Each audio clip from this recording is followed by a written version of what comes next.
Hello friends, আমি আবার একটা নতুন ভিডিও নিয়ে চলে এলাম। আর আজকে ভিডিওটা এখানে আমি গাছ রোপণ করব। কিনে এনেছিলাম মেলা থেকে, গাছগুলো এখনও মানে ওইভাবেই রাখা আছে। তো একটা যেটা অ্যালোভেরা গাছ, সেটা তো আমি টবের মধ্যে লাগিয়েছি, বাট গাঁদা ফুলের গাছগুলো যেগুলো, সেগুলো আমার এখনও কিছু করাই হয়নি, ওইভাবেই রাখা আছে।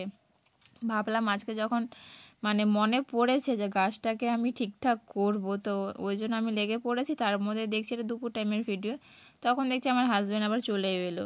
ভাবলাম যে ফাঁকা আছি, করব, তো যাই হোক, তবুও আমি এখানে স্টার্ট করে দিয়েছি গাছ লাগানোগুলো। মাটি আমি খুব প্রথমে ভাবেছিলাম যে টবের মধ্যে লাগাবো, ভাবলাম মাটি থাকতে টবের মধ্যে লাগাতে যাব, কারণ মাটিতে বেশ সুন্দর করে হবে।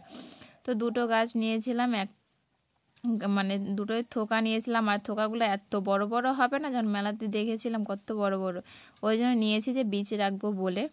আর এখানে দেখতে পাচ্ছ করলার গাছ হয়েছে। আমি এতদিন থেকে ওখানে বসি, বাট এটা আমি লক্ষ্যই করিনি যে এখানে করলার গাছ আছে। আর করলাগুলো ছোটো ছোটোই হয়েছে, যেহেতু যত্ন নেই, কিছু নেই। আগে থেকে জানলে সত্যিই বলতাম, আমি এটাকে ঠিকঠাক করে ফলগুলো বড় হলে আমি এখান থেকে করলা খেতাম। এত ছোট ছোট হয়েছে, আর অনেকগুলোই হয়েছে। সব থেকে বড় করলা এটাই হয়েছে, আর বাদ বাকি যত আছে সব ছোট ছোট। আর অনেক দিন থেকেই হয়েছে নাকি, বেশিরভাগ করলাগুলো পেকে গেছে, হলুদ হয়ে গেছে। আমার না দেখে খুব আফসোস লাগলো যে এত সুন্দর করলাগুলো হয়েছে, আর আমি একদিন থেকে লক্ষ্যই করলাম না। যাই হোক, আমার একটা করলা এখানে ভালো আছে, ভাবছিলাম এটা তুলবো কি তুলবো না, থাক, একটা করলা আছে আর কি আর তুলবো, ওটাকে রেখে দিলাম। তারপরে তো দুপুরে এখানে খাওয়া দাওয়াতে ছিল হচ্ছে খাসির মাংস, ভাত, পাঁপড়, বেগুনি, ডাল, পেঁয়াজ কলি, আলু ভাজা। খাওয়া দাওয়া করে আমরা হচ্ছে জমির দিকে যাই বসি রোদের মধ্যে, যেহেতু শীতের দিন তো। আর আমার হাজব্যান্ড আমাকে বেদানা কাটা শেখাচ্ছিল, আমি প্রত্যেক দিন কেটে দিই, আজকে বললো যে দাও আমি কাটি। ছুটানোর সময় না নখগুলো, ধারগুলো কালো কালো হয়ে যায়। বললাম আমি আজকে আর করব না। ও বলছে কি এভাবে করো, তাহলে আর হাতে কোনো কালো কালো ভাব যেটা, সেটা আর হবে না।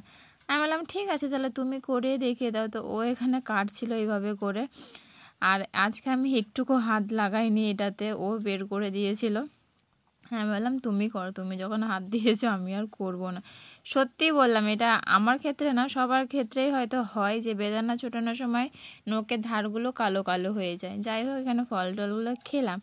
খাওয়ার পরে এখানে হচ্ছে ও মোয়া, তিলের খাজা এগুলো নিয়ে বসে গেছে। ওটা করার পর আমি এখানে আজকে চিড়ে ভেজেছিলাম, বাদাম দিয়ে, ঝুড়ি ভাজা, চানাচুর, এগুলো সব কিছু দিয়ে ভেজেছিলাম। এখানে বৌদি পিঠা বানিয়েছিল, তো পাশের বাড়ির বৌদি, তো ও বৌদি হচ্ছে এখানে দিয়ে গেল। একটা হচ্ছে মিষ্টি ছিল আর একটা ঝালের ছিল, তো মোটামুটি লেগেছে আমাকে খেতে। তারপরে আমি, আমার হাজব্যান্ড আর আমার ভাস্তি, ওর হাজব্যান্ড এসছিল আজকে। এরা এসছে কোনো কারণেই এসছে। আজকে রাতে আমরা হচ্ছে পিকনিক করব, তো সেটার জন্য অনেক আগে থেকে চলে এসছে এরা। তো ভাবলাম এসছে যখন, ওরাও বললো যে ঠিক আছে, আমরা বাড়ি থেকে দুটো ব্যাডমিন্টন নিয়ে যাচ্ছি, তোমাদের তো আছে, তো আজকে খেলা হবে। একটু বেশ ভালোই খেললাম, 1 ঘন্টার মতো খেলেছি। খেলার পরে পিকনিকে কি হবে না হবে সেগুলো নিয়ে একটু ডিসকাশন করতে হবে, কারণ একদিনেরই তো সব কিছু করতে হবে না, ওটাই আর কি। যাই হোক, অনেকক্ষণ থেকে খেলাখেলি করলাম। খেলাখেলির পর আমি আমার ভাস্তি কিছুক্ষণ খেললাম। খেলার পরে আরেকজন এসছিল খেলার জন্য, আমাদের পাড়ারই, তো ও খেললো। আমরা আর খেলার এনার্জি না, মিনিমাম আধা ঘন্টা ধরে আমরা খেলেছি। তারপর তো ডিসকাশন করতে হবে যে কী হবে না হবে, তাই আমি আর অনুপা চলে এলাম। তারপরে তো ওরাও একটুখানি খেলে টেলে ওরাও চলে এসেছিলো, আর কী কী পিকনিকে আয়োজন হবে না হবে। আর আমরা বেশি কিছু না, আমরা 4 জন মিলেই করব। তো পিকনিকের ভিডিওটা আমি তোমাদেরকে নেক্সট ভিডিওতে দেখাবো।